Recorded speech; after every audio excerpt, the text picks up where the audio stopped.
विद्यार्थियों, अज आपां मध्यकाली पंजाबी काव झलकां ते इतिहास किताब दे उत्ते झाती मारांगे। उहदे विच्चों असीं जिहड़ा उहदा सूफी काव, गुरमत काव, किस्सा काव ते बीर काव जो साडे मध्यकाली पंजाबी ਸਾਹਿਤ ਦਾ ਸ਼ਿੰਗਾਰ ने ते अजोके आधुनिक पंजाबी ਸਾਹਿਤ ਦੀ जड़ सूफी काव, गुरमत काव, किस्सा काव ते बीर काव दे विच असीं तलाशदे हां, जो प्रेरणादायक है ते रहेगा, जो विश्व दे विच, संसार दे विच पंजाबी ਸਾਹਿਤ दे नाल जो पंजाबी ਸਾਹਿਤ दा मान है ते सारा संसार इस चीज़ नूं मनदा है। गुरमत काव, सूफी काव, किस्सा काव ते बीर काव, उहदे विचों सब तो पहलां सूफी काव बारे गल करांगे। ते सूफी काव की गल करदिआं असीं गल करांगे पहले पंजाबी दे मांझी सवारी पंजाबी दे पहले कवि शेख फरीद जी दी। शेख फरीद अगों उन्हां दा जन्म अते जदों उन्हां ने इस संसार नूं छड्डिया ਉਹ ਸਮਾਂ ਨਿਸ਼ਚਿਤ ਕੀਤਾ ਗਿਆ 1173 1266 ਈਸਵੀ। ਇਹਦੇ ਵਿੱਚ ਦੋ ਤਿੰਨ ਗੱਲਾਂ ਜਿਹੜੀਆਂ ਉਹ ਮੈਂ ਜ਼ਰੂਰ ਤੁਹਾਡੇ ਨਾਲ ਸਾਂਝੀਆਂ ਕਰੂੰਗਾ। ਪਹਿਲੀ ਗੱਲ, ਕੁਝ ਵਿਦਿਆਰਥੀਆਂ ਨੇ ਸਵਾਲ ਚੁੱਕਿਆ ਸੀਗਾ ਕਿ ਸ਼ਾਇਦ ਜਿਹੜੀਆਂ ਪਹਿਲੀਆਂ ਕਿਤਾਬਾਂ ਉਹ ਪੜ੍ਹ ਕੇ ਆਏ ਸੀ ਉਹਨਾਂ ਦੇ ਵਿੱਚ ਕੋਠੇਵਾਲ ਬਾਬਾ ਸ਼ੇਖ ਫਰੀਦ ਦਾ ਜਨਮ ਸਥਾਨ ਆਉਂਦਾ ਸੀ ਤੇ ਉਸ ਤੋਂ ਬਾਅਦ ਦੀਆਂ ਕਿਤਾਬਾਂ ਜਦੋਂ ਉਹਨਾਂ ਨੇ ਪੜ੍ਹੀਆਂ ਉੱਥੇ ਖੋਤਵਾਲ ਲਿਖਿਆ ਹੋਇਆ ਸੀ। ਤੋ ਇਹਦੇ ਸੰਬੰਧ ਵਿੱਚ ਕਾਫੀ ਸਾਰੀ ਖੋਜ ਪੜਤਾਲ ਕਰਨ ਤੋਂ ਬਾਅਦ ਜਿਸ ਸਿੱਟੇ ਤੇ ਅਸੀਂ ਪਹੁੰਚੇ ਹਾਂ ਉਹ ਇਹ ਹੈ ਕਿ ਜਦੋਂ ਅੰਗਰੇਜ਼ਾਂ ਨੇ ਪੰਜਾਬੀ ਸਾਹਿਤ ਦੇ ਇਤਿਹਾਸ ਨੂੰ ਜਾਂ ਪੰਜਾਬ ਦੇ ਇਤਿਹਾਸ ਨੂੰ ਲਿਖਿਆ ਤਾਂ ਜਿਹੜਾ ਸ਼ਬਦ ਕੋਠੇਵਾਲ ਸੀ ਉਹ ਹੌਲੀ ਹੌਲੀ ਹੌਲੀ ਲਿਖਤ ਵਿੱਚ ਆਉਂਦਾ ਆਉਂਦਾ ਤੇ ਉਚਾਰਨ ਦੇ ਵਿੱਚ ਆਉਂਦਾ ਆਉਂਦਾ ਕੋਠੇਵਾਲ ਤੋਂ ਖੋਤਵਾਲ ਹੋ ਗਿਆ। KHO ਜਾਂ KO ਪਾ ਕੇ ਜਿਸ ਤਰ੍ਹਾਂ ਵੀ ਉਹਨਾਂ ਨੇ ਲਿਖਿਆ ਹੋਏਗਾ। ਤੋ ਸੂਫੀਵਾਦ ਉੱਤੇ ਖੋਜ ਕਰਨ ਵਾਲੇ ਜਿਹੜੇ ਖੋਜਕਾਰ ਨੇ ਉਹਨਾਂ ਨਾਲ ਜਦੋਂ ਅਸੀਂ ਗੱਲ ਕੀਤੀ ਤਾਂ ਉਹਨਾਂ ਨੇ ਇਹਦਾ ਇਹ ਜਵਾਬ ਦਿੱਤਾ ਕਿ ਕੋਠੇਵਾਲ ਜਿਹੜਾ ਸੀ ਉਹਦੇ ਤੋਂ ਇਹ ਸ਼ਬਦ ਜਿਹੜਾ ਸੀ ਉਹ ਖੋਤਵਾਲ ਬਣ ਗਿਆ। ਦੂਜੀ ਇਹਦੇ 'ਚ ਸਮਝਣ ਵਾਲੀ ਗੱਲ ਇਹ ਹੈ ਕਿ ਵੀ ਬਹੁਤ ਸਾਰੀਆਂ ਪੁਸਤਕਾਂ ਦੇ ਵਿੱਚ ਸ਼ੇਖ ਫਰੀਦ ਜੀ ਦੇ ਮਾਤਾ ਜੀ ਦਾ ਨਾਂ ਮਰੀਅਮ ਲਿਖਿਆ ਹੋਇਆ ਤੇ ਕੁਝ ਜਗ੍ਹਾ ਵਿਦਿਆਰਥੀ ਜਿਹੜੇ ਆ ਉਹ ਕਹਿ ਰਹੇ ਆ ਕਿ ਵੀ ਉੱਥੇ ਕੁਰਸਮ ਖਾਤੂਨ ਲਿਖਿਆ ਹੋਇਆ ਤੇ ਉਹਦੇ ਸੰਬੰਧ ਵਿੱਚ ਜਦੋਂ ਸੂਫੀ ਖੋਜਕਾਰਾਂ ਨਾਲ ਗੱਲ ਕੀਤੀ ਤਾਂ ਉਹਨਾਂ ਨੇ ਇਹੋ ਗੱਲ ਕਹੀ ਕਿ ਮਰੀਅਮ ਨਾਂ ਜਿਹੜਾ ਸੀ ਉਹ ਉਸ ਸਮੇਂ ਬਹੁਤ ਪ੍ਰਚਲਿਤ ਸੀ। ਕਿਉਂ ਪ੍ਰਚਲਿਤ ਤੁਸੀਂ ਜਾਣਦੇ ਹੋ, ਤੁਸੀਂ ਮਰੀਅਮ ਹੋਰਾਂ ਬਾਰੇ ਵੀ ਜਾਣਦੇ ਹੋ। ਸੋ ਸ਼ੇਖ ਫਰੀਦ ਦੇ ਮਾਤਾ ਦਾ ਨਾਮ ਮਰੀਅਮ ਕਰਕੇ ਮਸ਼ਹੂਰ ਹੋਇਆ। ਉਹ ਵੀ ਜਦੋਂ ਅੰਗਰੇਜ਼ਾਂ ਨੇ ਸਾਹਿਤ ਜਾਂ ਪੰਜਾਬ ਦੇ ਇਤਿਹਾਸ ਨੂੰ ਲਿਖਿਆ ਤਾਂ ਉਹਨਾਂ ਨੇ ਕੁਰਸਮ ਖਾਤੂਨ ਨੂੰ ਮਰੀਅਮ ਦੇ ਨਾਂ ਨਾਲ ਵੀ ਲਿਖਿਆ ਤੇ ਉਹਨਾਂ ਦਾ ਨਾਮ ਜਿਹੜਾ ਸੀ ਉਹ ਕੁਰਸਮ ਖਾਤੂਨ ਹੀ ਸੀ। ਸੋ ਇਹ ਦੋ ਗੱਲਾਂ ਜਿਹੜੀਆਂ ਸੂਫੀਵਾਦ 'ਤੇ ਰਿਸਰਚ ਕਰਨ ਵਾਲੇ ਜਿਹੜੇ ਕੁਝ ਵਿਦਵਾਨ ਸੀ ਉਹਨਾਂ ਨਾਲ ਗੱਲ ਕਰਨ ਤੋਂ ਬਾਅਦ ਮੈਂ ਆਪਣੇ ਸ਼ੰਕੇ ਮਿਟਾਉਣ ਦੇ ਲਈ ਉਹਨਾਂ ਨਾਲ ਗੱਲ ਕੀਤੀ ਸੀ, ਵਿਦਿਆਰਥੀਆਂ ਦੇ ਸ਼ੰਕੇ ਮਿਟਾਉਣ ਲਈ ਉਹਨਾਂ ਨਾਲ ਗੱਲ ਕੀਤੀ ਸੀ। ਉਹ ਦੋ ਗੱਲਾਂ ਤੁਹਾਡੇ ਨਾਲ ਸਾਂਝੀਆਂ ਕਰਨੀਆਂ ਬਣਦੀਆਂ ਸੀ। ਸੋ ਜਨਮ 1173 ਤੇ ਉਹਨਾਂ ਨੇ ਸੰਸਾਰ ਨੂੰ ਤਿਆਗਿਆ 1266 ਈਸਵੀ ਵਿੱਚ। ਮਾਂਝੀ ਸਵਾਰੀ ਪੰਜਾਬੀ ਕਵਿਤਾ ਦੇ ਪਹਿਲੇ ਕਵੀ। ਹੁਣ ਇੱਥੇ ਵੀ ਤਿੰਨ ਗੱਲਾਂ ਆਉਂਦੀਆਂ ਨੇ। ਜੇ ਕੋਈ ਤੁਹਾਨੂੰ ਪੁੱਛੇ ਪੰਜਾਬੀ ਸਾਹਿਤ ਦੇ ਵਿੱਚ ਜਾਂ ਪੰਜਾਬੀ ਦਾ ਆਦਿ ਕਵੀ ਕੌਣ ਹੈ, ਪਹਿਲਾ ਕਵੀ ਕੌਣ ਹੈ, ਤੇ ਅਸੀਂ ਗੋਰਖਨਾਥ ਨੂੰ ਪਹਿਲਾ ਪੰਜਾਬੀ ਕਵੀ ਮੰਨਦੇ ਹਾਂ। ਜੇ ਅਸੀਂ ਕਹਿੰਦੇ ਹਾਂ ਮਾਂਝੀ ਸਵਾਰੀ ਕਵਿਤਾ ਦਾ ਜਾਂ ਅਸਲੀ ਪੰਜਾਬੀ ਕਵਿਤਾ ਦਾ ਪਹਿਲਾ ਕਵੀ ਕੌਣ ਹੈ ਤਾਂ ਅਸੀਂ ਸ਼ੇਖ ਫਰੀਦ ਨੂੰ ਪਹਿਲਾ ਕਵੀ ਮੰਨਦੇ ਹਾਂ। ਤੇ ਜਦੋਂ ਅਸੀਂ ਆਧੁਨਿਕ ਪੰਜਾਬੀ ਕਵਿਤਾ ਦਾ ਪਹਿਲਾ ਕਵੀ ਪੁੱਛਦੇ ਹਾਂ ਤਾਂ ਸਾਡਾ ਜਵਾਬ ਭਾਈ ਵੀਰ ਸਿੰਘ ਹੋਣਾ ਚਾਹੀਦਾ। ਸੋ ਇਹ ਥੋੜ੍ਹੀਆਂ ਜਿਹੀਆਂ ਗੱਲਾਂ ਜਿਹੜੀਆਂ ਤੁਹਾਡੇ ਨਾਲ ਸਾਂਝੀਆਂ ਕਰਨੀਆਂ ਸੀ। ਉਸ ਤੋਂ ਬਾਅਦ ਹੁਣ ਆਓ ਆਪਾਂ ਸਕਰੀਨ ਦੇ ਉੱਤੇ ਨਿਗਾਹ ਮਾਰੀਏ ਤੇ ਅੱਜ ਦਾ ਜਿਹੜਾ ਸਾਡਾ ਇਹ ਪਾਠ ਹੈ ਸ਼ੇਖ ਫਰੀਦ ਜੀ ਨਾਲ ਸੰਬੰਧਿਤ ਉਹਨਾਂ ਦਾ ਕਾਵ ਪਠਨ ਆਪਾਂ ਕਰੀਏ, ਉਹਨਾਂ ਦੇ ਕਵਿਤਾ ਪਾਠ ਨੂੰ ਸੌਖੇ ਅਰਥਾਂ ਦੇ ਵਿੱਚ ਸਮਝਣ ਦੀ ਕੋਸ਼ਿਸ਼ ਕਰੀਏ। ਸ਼ੇਖ ਫਰੀਦ ਕਹਿੰਦੇ ਹਨ, ਦਿਲੋਂ ਮੁਹੱਬਤ ਜਿੰਨਾ ਸਹੀ ਸੱਚਿਆ, ਜਿਨ ਮਨ ਹੋਰ ਮੁਖ ਹੋਰ ਸੇ ਕਾਢੇ ਕੱਚਿਆ। ਜਿਨ੍ਹਾਂ ਦੇ ਦਿਲ ਵਿੱਚ ਉਸ ਖੁਦਾ ਦੇ ਲਈ ਸੱਚਾ ਪਿਆਰ ਹੈ ਉਹੀ ਸੱਚੇ ਹਨ। ਜਿਨ੍ਹਾਂ ਦੇ ਮਨ ਵਿੱਚ ਕੁਝ ਹੋਰ ਹੈ ਅਤੇ ਮੁੱਖ 'ਤੇ ਕੁਝ ਹੋਰ ਹੈ, ਭਾਵ ਕਹਿੰਦੇ ਕੁਝ ਹੋਰ ਨੇ ਅਤੇ ਕਰਦੇ ਕੁਝ ਹੋਰ ਨੇ, ਉਹ ਸੱਚੇ ਪਿਆਰ ਕਰਨ ਵਾਲੇ ਨਹੀਂ, ਉਹ ਕੱਚੇ ਹਨ।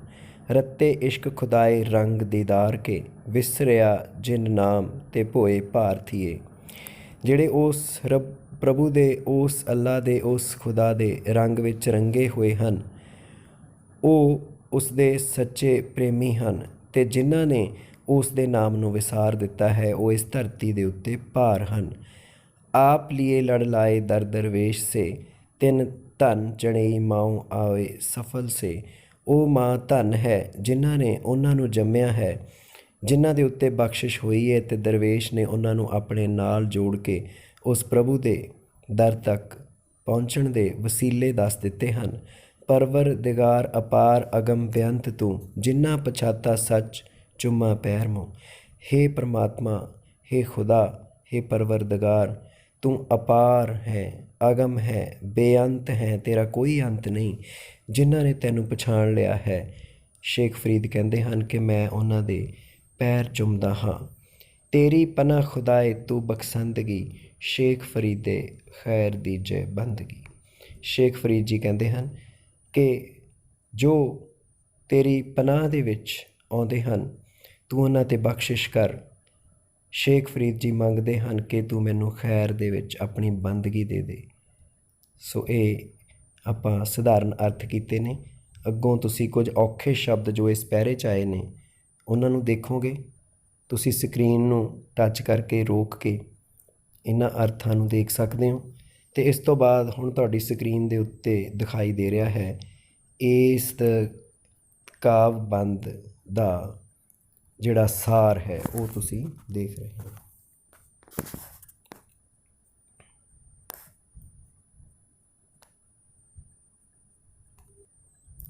ਸ਼ੇਖ ਫਰੀਦ ਜੀ ਦੇ ਕੁਝ ਸਲੋਕ ਨੇ ਇਸ ਕਾਵਿ ਕਿਤਾਬ ਵਿੱਚ। ਪਹਿਲਾ ਹੈ, ਫਰੀਦਾ ਥਿਓ ਪਵਾਈ ਦੱਬ, ਜੇ ਸਾਈਂ ਲੋੜੇ ਸਭ। ਇੱਕ ਛਿਜੇ ਬਿਆ ਲਿਤਾੜੀਏ, ਤਾਂ ਸਾਈਂ ਦੇ ਤਰ ਵਾੜੀਏ। ਫਰੀਦ ਜੀ ਕਹਿੰਦੇ ਹਨ ਕਿ ਹੇ ਮਨੁੱਖ, ਤੂੰ ਘਾਹ ਦੀ ਤਿੜ ਵਰਗਾ ਹੋ ਜਾ, ਘਾਹ ਦੀ ਦੱਬ ਵਰਗਾ ਹੋ ਜਾ। ਜਿਹਨੂੰ ਜਿੰਨਾ ਮਰਜ਼ੀ ਲਿਤਾੜਿਆ ਜਾਵੇ, ਉਹ ਨਿਮਰਤਾ ਧਾਰਨ ਕਰੀ ਰੱਖਦੀ ਹੈ, ਉਹ ਆਕੜਦੀ ਨਹੀਂ। ਉਹ ਲਿਤਾੜੀ ਤਾਂ ਜਾਂਦੀ ਹੈ ਪਰ ਟੁੱਟਦੀ ਨਹੀਂ, ਖਤਮ ਨਹੀਂ ਹੁੰਦੀ। ਅਤੇ ਜੇ ਮਨੁੱਖ ਆਪਣੇ ਮਨ ਵਿੱਚ ਇਹ ਨਿਮਰਤਾ ਧਾਰਨ ਕਰ ਲਵੇ ਤਾਂ ਉਹ ਉਸ ਦਰ 'ਤੇ ਪ੍ਰਵਾਨ ਹੋ ਜਾਂਦਾ ਹੈ। ਤੁਸੀਂ ਦੇਖ ਰਹੇ ਹੋ ਔਖੇ ਸ਼ਬਦਾਂ ਦੇ ਅਰਥ ਅਤੇ ਨਾਲ ਹੀ ਇਸ ਦਾ ਸਾਰ। ਇਸ ਤੋਂ ਅੱਗੇ ਹੈ, ਫਰੀਦਾ ਖਾਕ ਨਾ ਨਿੰਦੀਏ, ਖਾਕੂ ਜੇੜ ਨਾ ਕੋਏ। ਜੀਵਦਿਆਂ ਪੈਰਾਂ ਥੱਲੇ, ਮੋਇਆਂ ਉੱਪਰ ਹੋਏ। ਹੇ ਫਰੀਦ, ਖਾਕ ਨੂੰ, ਮਿੱਟੀ ਨੂੰ ਨਿੰਦਣਾ ਨਹੀਂ ਚਾਹੀਦਾ। ਮਿੱਟੀ ਜਿੱਡਾ ਮਹਾਨ ਜਾਂ ਵੱਡਾ ਕੋਈ ਨਹੀਂ। ਇਹ ਜਿਉਂਦਿਆਂ ਦੇ ਪੈਰਾਂ ਥੱਲੇ ਹੁੰਦੀ ਹੈ ਅਤੇ ਮੋਇਆਂ ਦੇ ਉੱਪਰ ਹੁੰਦੀ ਹੈ। ਭਾਵ ਜਦੋਂ ਆਦਮੀ ਕਬਰ ਵਿੱਚ ਸਮਾ ਜਾਂਦਾ ਹੈ ਤਾਂ ਇਹ ਮਿੱਟੀ ਹੀ ਉਸ ਦੇ ਉੱਪਰ ਹੁੰਦੀ ਹੈ। ਔਖੇ ਸ਼ਬਦਾਂ ਦੇ ਅਰਥ ਅਤੇ ਸਾਰ ਤੁਸੀਂ ਨਾਲ ਦੀ ਨਾਲ ਦੇਖ ਰਹੇ ਹੋ।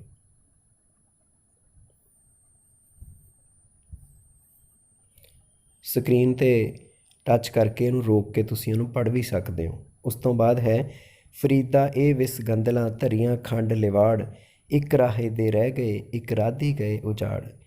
ਫਰੀਦ ਜੀ ਕਹਿੰਦੇ ਹਨ ਕਿ ਇਸ ਦੁਨੀਆ ਦੇ ਪਦਾਰਥ ਮਾਨੋ ਜ਼ਹਿਰ ਦੀਆਂ ਭਰੀਆਂ ਹੋਈਆਂ ਗੰਦਲਾਂ ਹਨ, ਜੋ ਖੰਡ ਵਿੱਚ ਲਬੇੜ ਕੇ ਜਾਂ ਗਲੇਫ ਕੇ ਰੱਖੀਆਂ ਹੋਈਆਂ ਹਨ। ਇਹਨਾਂ ਗੰਦਲਾਂ ਨੂੰ ਕਈ ਬੀਜਦੇ ਹੀ ਮਰ ਗਏ ਅਤੇ ਕਈ ਬੀਜੀਆਂ ਹੋਈਆਂ ਨੂੰ ਵਿੱਚੇ ਛੱਡ ਕੇ ਮਰ ਗਏ। ਭਾਵ ਕੁਝ ਲੋਕ ਤਾਂ ਦੁਨਿਆਵੀ ਚੀਜ਼ਾਂ ਨੂੰ ਇਕੱਠੀਆਂ ਕਰਦਿਆਂ ਹੀ ਮਰ ਗਏ ਅਤੇ ਕਈ ਇਕੱਠੀਆਂ ਕਰਕੇ ਉਹਨਾਂ ਨੂੰ ਛੱਡ ਕੇ ਤੁਰ ਗਏ। ਭਾਵ ਉਸ ਖੁਦਾ ਦਾ ਨਾਮ ਅਤੇ ਚੰਗੇ ਕਰਮ ਹੀ ਕਰਨੇ ਚਾਹੀਦੇ ਹਨ, ਇਕੱਠਾ ਕੀਤਾ ਪਦਾਰਥ ਨਾਲ ਨਹੀਂ ਜਾਂਦਾ। ਔਖੇ ਸ਼ਬਦਾਂ ਦੇ ਅਰਥ ਅਤੇ ਸਾਰ ਤੁਸੀਂ ਸਕਰੀਨ ਰੋਕ ਕੇ ਪੜ੍ਹ ਸਕਦੇ ਹੋ। ਅੱਗੇ ਹੈ, ਫਰੀਦਾ ਦਰ ਦਰਵਾਜ਼ੇ ਜਾਇ ਕੇ, ਕਿਉਂ ਡਿੱਠੋ ਘੜਿਆਲ, ਇਹ ਨਦੋਸਾ ਮਾਰੀਏ ਹਮ ਦੋਸਾ ਕਿਆ ਹਾਲ। ਔਖੇ ਸ਼ਬਦਾਂ ਦੇ ਅਰਥ ਅਤੇ ਥੱਲੇ ਇਹਦਾ ਭਾਵ ਅਰਥ ਲਿਖਿਆ ਹੋਇਆ। ਫਰੀਦ ਜੀ ਕਹਿੰਦੇ ਹਨ ਕਿ ਕਿਸੇ ਬੂਹੇ ਉੱਤੇ, ਕਿਸੇ ਦਰਵਾਜ਼ੇ 'ਤੇ ਜਾ ਕੇ ਕਦੀ ਘੜਿਆਲ ਵੱਜਦਾ ਵੇਖਿਆ ਹੈ ਤੁਸੀਂ?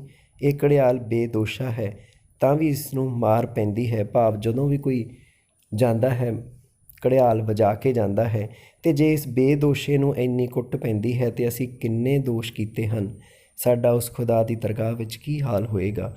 ਸੋ ਚੰਗੇ ਅਮਲਾਂ ਦਾ ਸੁਨੇਹਾ ਦਿੱਤਾ ਗਿਆ ਹੈ। ਫਰੀਦਾ ਬਾਰ ਪਰਾਏ ਬੈਸਣਾ ਸਾਈ ਮੁਝੇ ਨਾ ਦੇ, ਜੇ ਤੂੰ ਐਵੇਂ ਰੱਖ ਸੀ ਜੀਓ ਸਰੀਰੋ ਲੈ। ਇਹ ਪੰਜਾਬੀਆਂ ਦੇ ਸੱਭਿਆਚਾਰ ਦਾ ਇੱਕ ਹਿੱਸਾ ਹੈ। ਫਰੀਦ ਜੀ ਕਹਿੰਦੇ ਹਨ ਕਿ ਹੇ ਪ੍ਰਮਾਤਮਾ, ਮੈਨੂੰ ਕਿਸੇ ਪਰਾਏ ਦੇ ਦਰ 'ਤੇ ਨਾ ਬੈਠਣ ਦੇਵੀਂ, ਭਾਵ ਮੈਨੂੰ ਕਿਸੇ ਦੇ ਆਸਰੇ ਨਾ ਰਹਿਣ ਦੇਵੀਂ।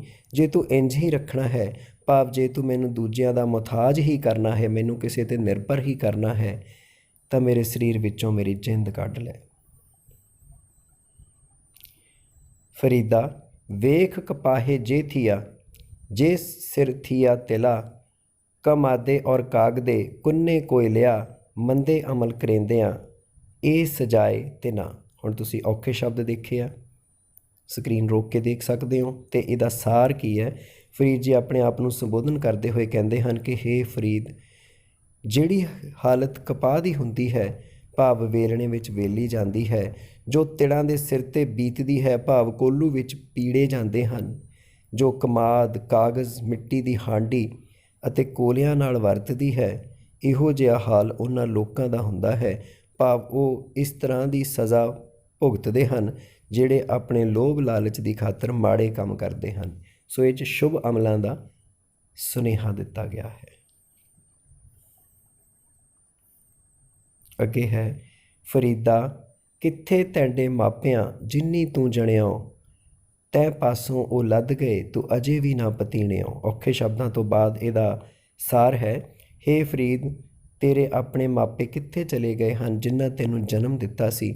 ਉਹ ਤੇਰੇ ਮਾਪੇ ਤੇਰੇ ਕੋਲੋਂ ਕਦੇ ਦੇ ਚਲੇ ਗਏ ਹਨ, ਪਰ ਤੈਨੂੰ ਅਜੇ ਵੀ ਯਕੀਨ ਨਹੀਂ ਆਉਂਦਾ ਕਿ ਤੂੰ ਵੀ ਇੱਕ ਦਿਨ ਤੁਰ ਜਾਣਾ ਹੈ, ਭਾਵ ਖ਼ਤਮ ਹੋ ਜਾਣਾ ਹੈ।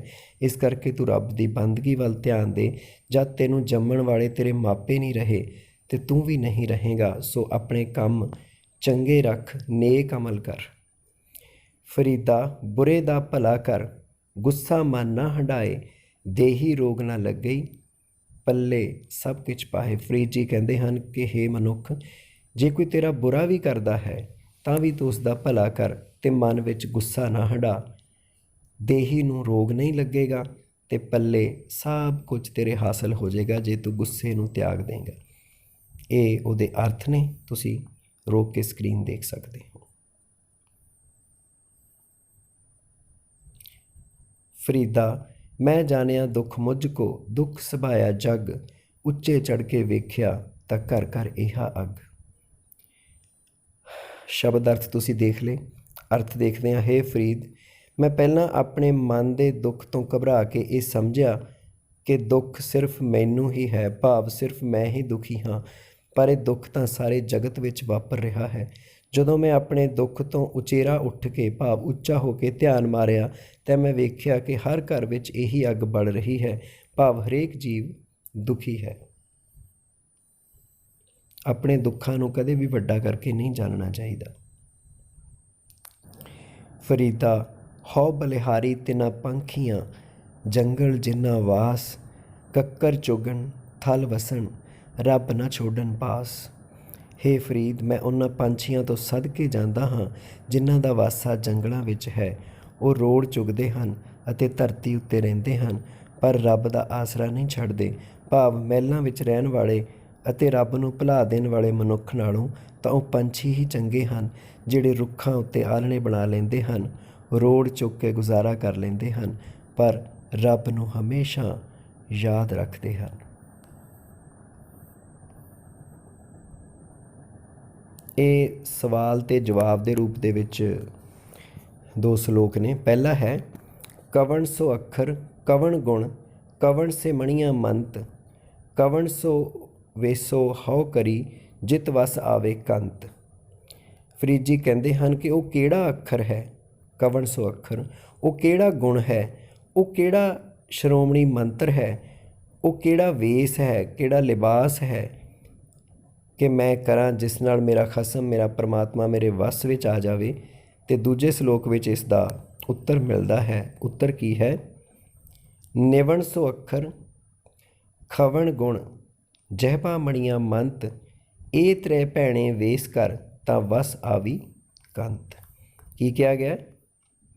ਫਰੀਦ ਜੀ ਕਹਿੰਦੇ ਹਨ ਕਿ ਨਿਉਣਾ ਅੱਖਰ ਹੈ, ਨਿਵਣਾ ਭਾਵ ਨਿਮਰਤਾ ਧਾਰਨ ਕਰਨੀ, ਸਹਾਰਨਾ ਗੁਣ ਹੈ, ਜਰਨ ਸ਼ਕਤੀ ਹੋਣੀ ਗੁਣ ਹੈ, ਮਿੱਠਾ ਬੋਲਣਾ ਸ਼੍ਰੋਮਣੀ ਮੰਤਰ ਹੈ।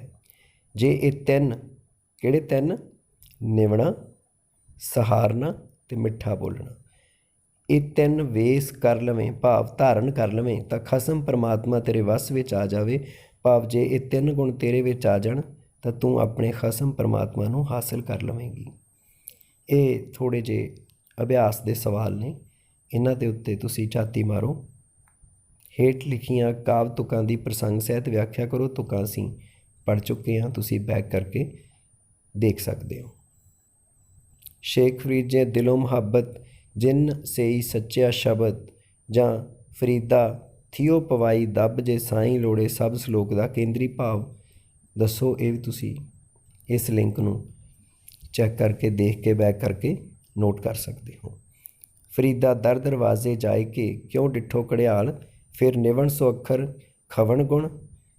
ਇਹ ਜਿਹੜੇ ਤੁਹਾਡੇ ਸਲੋਕ ਨੇ, ਇਹਨਾਂ ਦੇ ਵੀ ਤੁਸੀਂ ਜਿਹੜੇ ਕੇਂਦਰੀ ਭਾਵ ਨੇ ਉਹ ਆਪਣੇ ਸ਼ਬਦਾਂ ਵਿੱਚ ਲਿਖੋਗੇ। ਅੱਗੇ ਵਸਤੂਨਿਸ਼ਟ ਪ੍ਰਸ਼ਨ ਨੇ ਥੋੜ੍ਹੇ ਜਿਹੇ, ਉਹਨਾਂ ਵੱਲ ਧਿਆਨ ਦਿਓ। ਇਹ ਤੁਹਾਨੂੰ ਕਈ ਟੈਸਟਾਂ ਵਿੱਚ ਪੁੱਛੇ ਜਾਣਗੇ। ਸ਼ੇਖ ਫਰੀਦ ਜੀ ਦਿਲੋਂ ਮੁਹੱਬਤ, ਜਿਨ ਸਹੀ ਸੱਚਾ ਸਲੋਕ ਵਿੱਚ ਪਰਮਾਤਮਾ ਤੋਂ ਖੈਰ ਵਿੱਚ ਕੀ ਮੰਗਦੇ ਹਨ? ਬਿਲਕੁਲ ਸਹੀ, ਆਪਣੀਆਂ ਕਾਪੀਆਂ 'ਤੇ ਵੀ ਨਾਲ ਨਾਲ ਲਿਖਦੇ ਜਾਓ। ਸ਼ੇਖ ਫਰੀਦ ਜੀ ਦੇ ਸਲੋਕ ਅਨੁਸਾਰ ਜਿਉਂਦੇ ਮਨੁੱਖ ਦੇ ਪੈਰਾਂ ਹੇਠ ਅਤੇ ਮਨੁੱਖ ਦੇ ਮਰਨ ਉੱਪਰ ਕਿਹੜੀ ਚੀਜ਼ ਹੁੰਦੀ ਹੈ? ਹਾਂ, ਬਿਲਕੁਲ ਠੀਕ ਦੱਸਿਆ ਤੁਸੀਂ।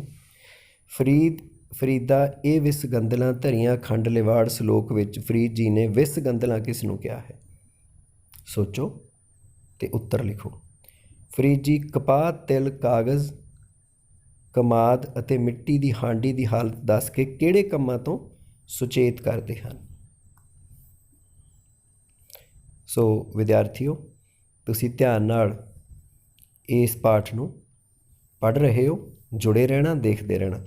ਫਰੀਦਾ ਕਿੱਥੇ ਤੈਂਡੇ ਮਾਪਿਆਂ, ਜਿੰਨੀ ਤੂੰ ਜਣਿਆ, ਸਲੋਕ ਦਾ ਸੰਬੰਧ ਹੈ ਕਿਹਦੇ ਨਾਲ ਹੈ? ਇਹ ਆਪਸ਼ਨਾਂ ਨੇ ਤੁਹਾਡੇ ਸਾਹਮਣੇ, ਇਹਨਾਂ 'ਚੋਂ ਸਹੀ ਆਪਸ਼ਨ ਚੁਣ ਕੇ ਲਿਖੋ।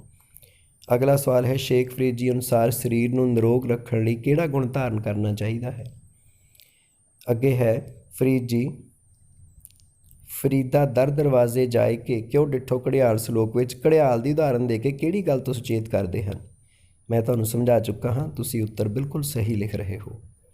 ਉੱਚੇ ਚੜ੍ਹ ਕੇ ਦੇਖਿਆ ਤਾਂ ਘਰ ਘਰ ਏਹਾ ਅੱਗ। ਸਤਰ ਵਿੱਚ ਉੱਚੇ ਚੜ੍ਹ ਕੇ ਤੋਂ ਕੀ ਭਾਵ ਹੈ? ਉੱਚੀ ਥਾਂ ਉੱਤੇ ਚੜ੍ਹ ਕੇ, ਆਪਣੇ ਦੁੱਖਾਂ ਤੋਂ ਚਿਹਰਾ ਉੱਠ ਕੇ, ਕੋਠੇ ਉੱਤੇ ਚੜ੍ਹ ਕੇ। ਇਹ ਵੀ ਸੋਚ ਕੇ ਜਵਾਬ ਦਿਓ, ਬੜਾ ਇੰਪੋਰਟੈਂਟ ਸਵਾਲ ਹੈ।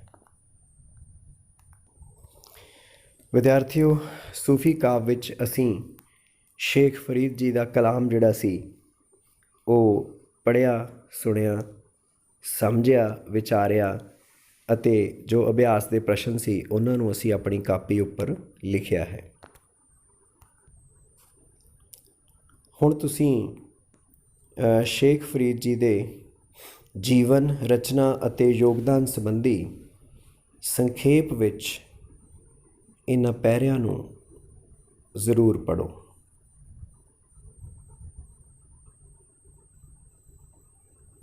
ਉਹਨਾਂ ਦੇ ਮਾਤਾ ਪਿਤਾ ਦਾ ਨਾਮ, ਕਿੱਥੋਂ ਸਿੱਖਿਆ ਹਾਸਲ ਕੀਤੀ, ਕੌਣ ਉਹਨਾਂ ਦੇ ਗੁਰੂ ਸਨ, ਕਿਹਨਾਂ ਦੇ ਉਹ ਚੇਲੇ ਬਣੇ, ਉਹਨਾਂ ਨੇ ਅੱਗੋਂ ਆਪਣਾ ਗੱਦੀ ਨਸ਼ੀਨ ਕਿਸ ਨੂੰ ਬਣਾਇਆ, ਉਹਨਾਂ ਦੀ ਰਚਨਾ ਦੇ ਵਿੱਚ ਕੀ ਕੀ ਉਹਨਾਂ ਨੇ ਰਚਿਆ। 112 ਸਲੋਕ ਅਤੇ 4 ਸ਼ਬਦ, 2 ਸ਼ਬਦ ਰਾਗ ਆਸਾ ਅਤੇ 2 ਸ਼ਬਦ ਰਾਗ ਸੂਹੀ ਵਿੱਚ, ਜੋ ਕਿ ਗੁਰੂ ਗ੍ਰੰਥ ਸਾਹਿਬ ਵਿੱਚ ਦਰਜ ਹਨ। ਉਹਨਾਂ ਦੀ ਰਚਨਾ ਦਾ ਵਿਸ਼ਾ ਕੀ ਸੀ? ਨਿਮਰਤਾ, ਪਿਆਰ ਅਤੇ ਹਮਦਰਦੀ ਭਰਪੂਰ ਸਾਦਾ ਅਤੇ ਸੱਚਾ ਸੁੱਚਾ ਜੀਵਨ ਜਿਉਣਾ ਅਤੇ ਰੱਬ ਦੀ ਭਜਨ ਬੰਦਗੀ ਕਰਨ ਨੂੰ ਪ੍ਰੇਰਨਾ ਦੇਣੀ। ਫਿਰ ਉਸ ਤੋਂ ਬਾਅਦ ਆਪ ਭਾਵੇਂ ਸ਼ਰੀਅਤ ਵਿੱਚ ਰਹਿਣ ਦੀ ਪ੍ਰੇਰਨਾ ਦਿੰਦੇ ਸਨ, ਪਰੰਤੂ ਆਪ ਦੀ ਰਚਨਾ ਵਿੱਚ ਕਿਧਰੇ ਵੀ ਕੱਟੜਤਾ ਜਾਂ ਸੰਕੀਰਨਤਾ, ਸੰਕੀਰਨਤਾ ਮਤਲਬ ਤੰਗ ਸੋਚ ਦਾ ਰੰਗ ਨਹੀਂ ਉੱਭਰਦਾ। ਸ਼ਰੀਅਤ ਕੀ ਹੈ? ਇਹ ਇਸਲਾਮਿਕ ਨਿਯਮਾਵਲੀ ਹੈ ਜਿਹਦੇ ਵਿੱਚ ਬਹੁਤ ਸਾਰੇ ਕਰੜੇ ਨਿਯਮਾਂ ਦੇ ਵਿੱਚੋਂ ਦੀ ਗੁਜ਼ਰਨਾ ਪੈਂਦਾ। ਸੋ ਇੱਕ ਜਿਹਨੂੰ ਆਪਾਂ ਕਹਿੰਦੇ ਹਾਂ ਧਾਰਮਿਕ ਕਰੜਾਈ ਵਾਲੀ ਨਿਯਮਾਵਲੀ ਹੈ ਸ਼ਰੀਅਤ, ਅਤੇ ਉਹਦੇ ਅਨੁਸਾਰ ਉਹ ਭਾਵੇਂ ਜੀਵਨ ਜਿਉਣ ਦੀ ਗੱਲ ਕਰਦੇ ਹਨ ਪਰ ਉਹਨਾਂ 'ਚ ਕੱਟੜਤਾ ਨਹੀਂ ਹੈ। ਕਿਧਰੇ ਕਿਧਰੇ ਆਪ ਜੀ ਦੀ ਭਾਸ਼ਾ ਆਧੁਨਿਕ ਪੰਜਾਬੀ ਦੇ ਬਹੁਤ ਨੇੜੇ ਹੈ, ਬਹੁਤਾ ਰੰਗ ਲਹਿੰਦੀ ਉਪਬੋਲੀ ਵਾਲਾ ਹੈ। ਕਿਧਰੇ ਕਿਧਰੇ ਫਾਰਸੀ ਅਤੇ ਅਰਬੀ ਦੇ ਸ਼ਬਦ ਵੀ ਮਿਲਦੇ ਹਨ। ਫਿਰ ਵੀ ਆਪ ਜੀ ਦੀ ਬੋਲੀ ਸਰਲ, ਠੇਠ ਅਤੇ ਸੰਜਮ ਵਾਲੀ ਹੈ। ਆਪ ਨੇ ਆਪਣੀ ਕਾਵਿ ਰਚਨਾ ਵਿੱਚ ਬਿੰਬਾਂ ਅਤੇ ਅਲੰਕਾਰਾਂ ਦੀ ਚੋਣ ਆਮ ਲੋਕ ਜੀਵਨ ਵਿੱਚੋਂ ਕੀਤੀ ਹੈ। ਬਿੰਬ ਹੁੰਦੀ ਹੈ ਤਸਵੀਰਕਾਰੀ। ਜਦੋਂ ਸ਼ਬਦਾਂ ਰਾਹੀਂ ਕੋਈ ਕਵੀ ਇਸ ਤਰ੍ਹਾਂ ਬਿਆਨ ਕਰਦਾ ਹੈ ਕਿ ਉਹ ਕਹੀ ਹੋਈ ਗੱਲ ਤੁਹਾਡੇ ਮਨ ਵਿੱਚ ਤਸਵੀਰ ਦੀ ਤਰ੍ਹਾਂ ਉੱਭਰਦੀ ਹੈ, ਤਾਂ ਅਸੀਂ ਕਹਿੰਦੇ ਹਾਂ ਕਿ ਉਹ ਬਿੰਬਾਵਲੀ ਸਿਰਜ ਦਿੱਤੀ ਗਈ ਹੈ। ਅਲੰਕਾਰ ਦਾ ਮਤਲਬ ਕੀ ਹੈ ਕਿ ਉਹ ਆਪਣੇ ਵਿਚਾਰਾਂ ਨੂੰ ਸੋਹਣੇ ਸ਼ਬਦਾਂ ਦੇ ਨਾਲ ਅਤੇ ਖੂਬਸੂਰਤ ਭਾਵਾਂ ਦੇ ਨਾਲ ਖੂਬਸੂਰਤ ਤਰੀਕੇ ਨਾਲ ਪੇਸ਼ ਕਰਦਾ ਹੈ। ਕਵਿਤਾ ਨੂੰ ਸ਼ਿੰਗਾਰਦਾ, ਵਿਚਾਰਾਂ ਨੂੰ ਸ਼ਿੰਗਾਰ ਕੇ ਪੇਸ਼ ਕਰਦਾ ਹੈ। ਜਿਹੜਾ ਸਾਡਾ ਇਹ ਕਾਵਿ ਸੰਗ੍ਰਹਿ ਹੈ, ਇਹਦੇ ਵਿੱਚ ਬਾਬਾ ਫਰੀਦ ਦਾ ਇੱਕ ਸ਼ਬਦ ਅਤੇ 12 ਸਲੋਕ ਸ਼ਾਮਿਲ ਕੀਤੇ ਗਏ ਹਨ। ਇਹਨਾਂ ਵਿੱਚ ਨਿਮਰਤਾ ਨਾਲ ਜੀਵਨ ਬਿਤਾਉਣ, ਸੰਸਾਰ ਦੀ ਨਾਸ਼ਮਾਨਤਾ ਨੂੰ ਦਰਸਾਉਣ ਅਤੇ ਨੇਕ ਕਰਮ ਅਤੇ ਪ੍ਰਭੂ ਦੀ ਭਗਤੀ ਕਰਨ ਦੀ ਪ੍ਰੇਰਨਾ ਦਿੱਤੀ ਗਈ ਹੈ। ਇਸੇ ਪੁਸਤਕ ਦੇ ਵਿੱਚ ਸੂਫੀ ਕਾਵਿ ਧਾਰਾ ਉੱਤੇ ਜਿੱਥੇ ਨੋਟ ਲਿਖਿਆ ਗਿਆ, ਉੱਥੋਂ ਵੀ ਤੁਹਾਨੂੰ ਬਾਬਾ ਸ਼ੇਖ ਫਰੀਦ ਜੀ ਦੇ ਸੰਬੰਧ ਵਿੱਚ ਹੋਰ ਜਾਣਕਾਰੀ ਮਿਲ ਸਕਦੀ ਹੈ। ਇਸ ਤੋਂ ਇਲਾਵਾ ਜਿੱਥੇ ਕਵੀ ਦਾ ਜੀਵਨ ਰਚਨਾ ਅਤੇ ਯੋਗਦਾਨ ਅੰਕਿਤ ਹੁੰਦਾ ਹੈ, ਉੱਥੋਂ ਵੀ ਤੁਸੀਂ ਇਹਨੂੰ ਵਿਸਥਾਰ ਨਾਲ ਪੜ੍ਹ ਸਕਦੇ ਹੋ। ਸੋ ਉਮੀਦ ਹੈ ਤੁਸੀਂ ਸਾਰਿਆਂ ਨੇ ਅੱਜ ਦਾ ਪਾਠ ਜਿਹੜਾ ਹੈ ਉਹ ਚੰਗੀ ਤਰ੍ਹਾਂ ਨਾਲ ਨੋਟ ਕਰ ਲਿਆ ਹੋਵੇਗਾ, ਅਤੇ ਇਹਦੇ ਨਾਲ ਸੰਬੰਧਿਤ ਜਿਹੜੇ ਪ੍ਰਸ਼ਨ ਉੱਤਰ ਨੇ ਉਹ ਤੁਸੀਂ ਆਪਣੀਆਂ ਕਾਪੀਆਂ 'ਤੇ ਜ਼ਰੂਰ ਨੋਟ ਕਰੋਗੇ, ਅਤੇ ਕਿਸੇ ਦਿਨ ਜ਼ੂਮ ਕਲਾਸ ਦੇ ਵਿੱਚ ਉਹ ਕਾਪੀਆਂ ਤੁਸੀਂ ਦਿਖਾਓਗੇ। ਸ਼ੁਕਰੀਆ। ਲਿੰਕ ਆਪਣੇ ਸਾਥੀਆਂ ਤੱਕ, ਉਹਨਾਂ ਤੱਕ ਪਹੁੰਚਦਾ ਕਰ ਦਿਓ ਜਿਨ੍ਹਾਂ ਨੂੰ ਇਸ ਦੀ ਜ਼ਰੂਰਤ ਹੈ।